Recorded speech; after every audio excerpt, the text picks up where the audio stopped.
What's this fresh parsley?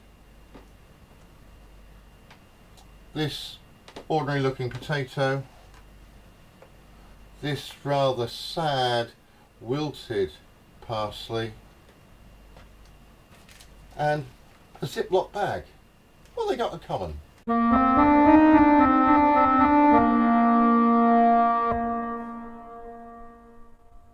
We're going to have a look at osmosis. We've got two parsley plants.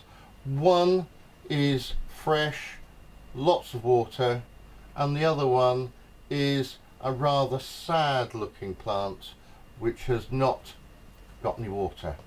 And over a period of time, this plant has lost its water. The cells have become flaccid, and we're going to try and investigate what happens here.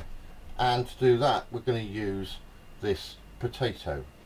What we're going to do is we're going to cut this potato into chips, and we're going to place this into different salt solutions. I've already made up some different salt solutions here. Well, they're ready to go. I've put in 100 mils of water into each one, and what we now need to do is set them up with suitable concentrations of a salt solution. In the first one we're going to put no salt, and then in the second one we'll put in 0.2 molar salt, 0.4, 0.6 and 0.8, and then we'll put an identical chip into each one, leave it for an hour and see what happens. So let's do some maths to try and work out how we do this.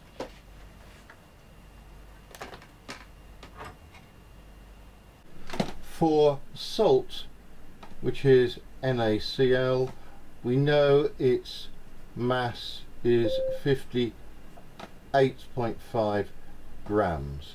So if I want to make up a 1 molar solution of NaCl, then I will need 58.5 grams in 1 litre or 1,000 mils of water.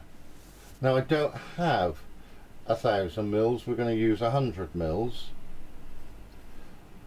So I'm going to have a tenth of that, so we're only going to need now 5.85 grams to make up a 1 molar solution of NaCl. Now I don't want to make up a 1 molar solution, I actually want to make up a 0.2. Let's look at a 0.1. So if I want a 0.1 molar solution of NaCl, I'll need just a tenth of that, 0.585 grams in 100 mils. To do a 0.2 molar solution, which is what we want, we need double that. So 2 times that is 1.17 grams in 100 mils. To do a 0.4 molar solution of this, what I'm going to want to do is double that, which is going to give me about 2.34 grams. To do a 0.6 molar solution, then we'd want to times this 1.17 by 3, which is going to give me 3.51 grams, again in 100 mils. And finally the 0.8 molar solution, done exactly the same way, it's going to be 4 times this, which is going to give us 4.68 grams of salt in 100 mils of water. Having done the maths, we now need to set up these different solutions. So what I'm going to do is measure out on this balance what we actually need. So my first beaker, I'm just going to zero this. What I'm going to do is I'm going to add 1 gram of salt to this solution.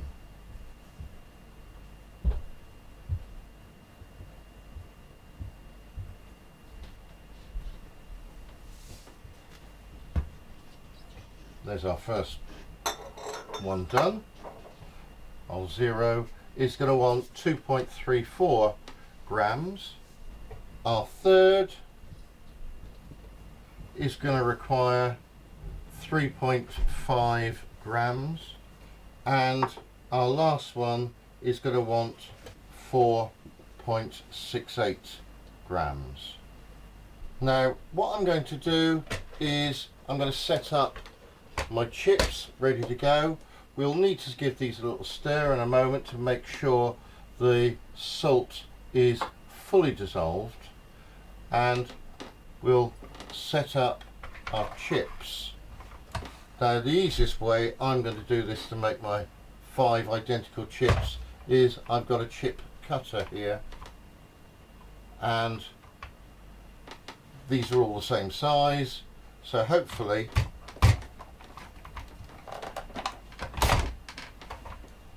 we can get out of here a series of 5 chips, all from the same potato. And what I'm going to need to do with these is ensure that they are all the same length. So what I'm going to do is line these up carefully. I've got more than 5 here. I'm going to try and take the best 5, and let's cut them off with my scalpel. So I've got myself here some 6 chips, and what we're going to do is we're going to record the mass of each of these chips before we place it into the salt solution. So for each of these chips, they should be the same length and they should be the same size. Now for some experiments we can use one of these. This is a vernier caliper, and we could measure the size of the chip one way and the other way. In fact, these are pretty good. They come out very even at 12.5 centimeters. And if we check on the length, they're actually pretty good. They're all about 39 millimeters long. So let's record that information, because it will give us another way of measuring the items. So they were 12.5 millimeters square. Yeah, 39.5, near enough, millimeters long. And then for each chip here we want to record its mass.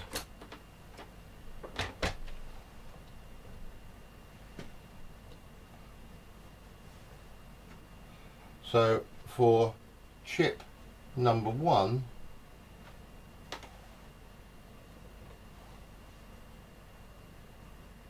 this is 7.36 grams.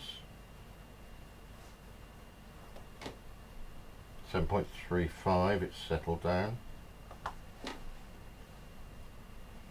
The next one,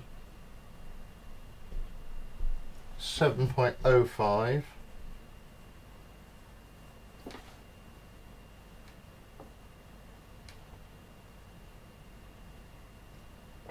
The third one, 6.96. We do seem to be getting very slightly lighter. The fourth one, 7.01 grams. and the last one 6.59 grams.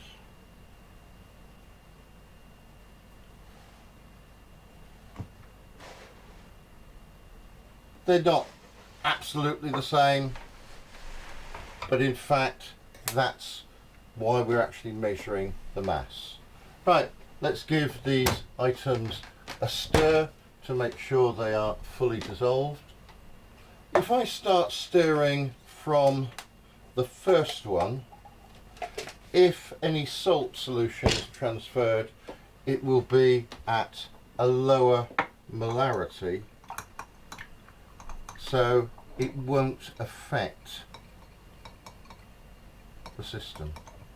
Each one containing more salt actually gets slightly more difficult to get the salt to dissolve.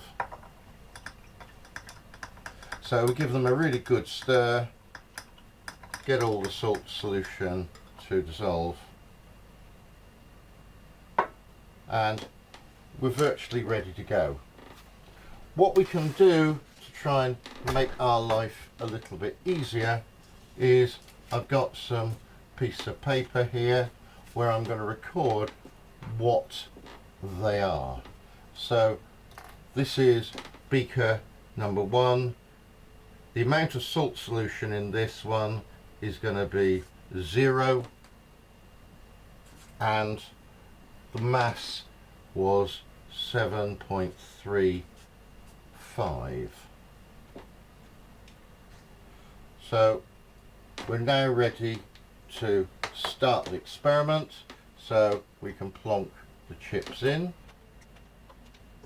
and now we need to leave this for about an hour to see what happens. An hour has passed, so let's have a look and see how the experiment's gone. First of all, we'll have a look at the solution just with plain water, and this was 7.35 grams when we started. Now what I'm going to do is, let's turn this balance on first. I'm going to try and take out the chip. I discover at the moment this beaker is slightly too long for my fingers, and what I'm going to do is I'm going to gently remove any excess water on this chip. So that's on the ends and the side. I don't want to squash it, I don't want to get any water squeezed out, and let's record the mass. And so this is now 7.54 grams, so that's going to give us a change of 7.54. Let's just take away the 7.35 what it was. So this has gained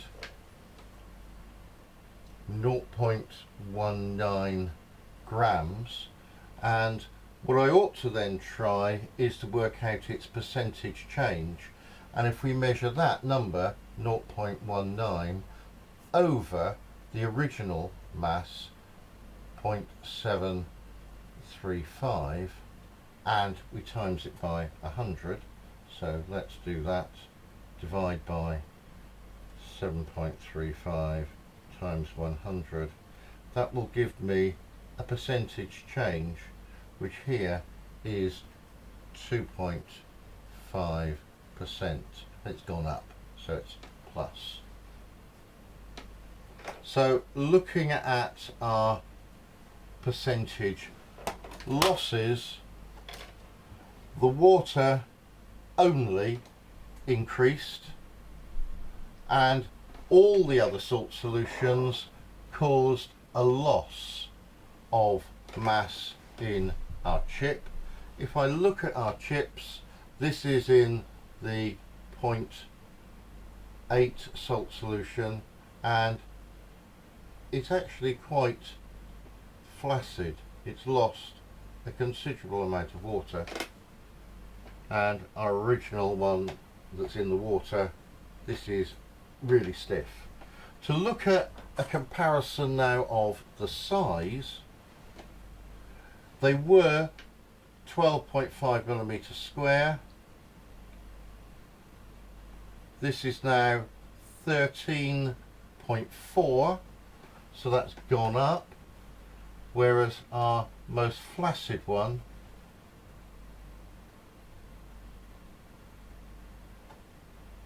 is at 11.6, so that's gone down considerably. If we measure the length, it was 39.5 to start with.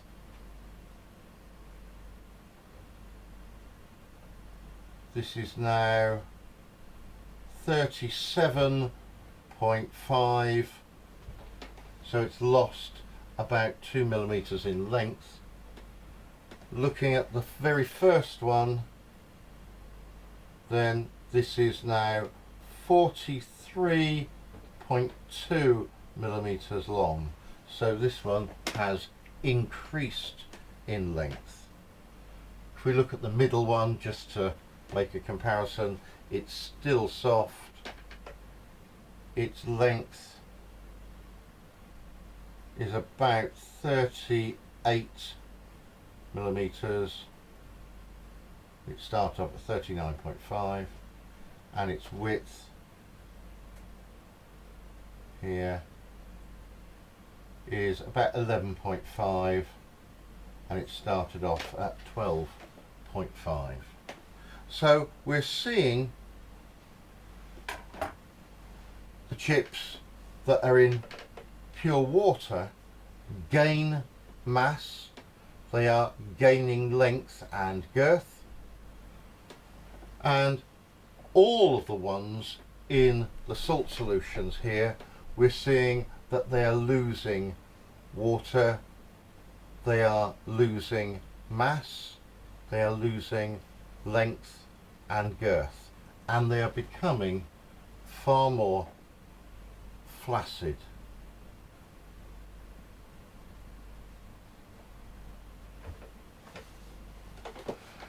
Osmosis then is the movement of water.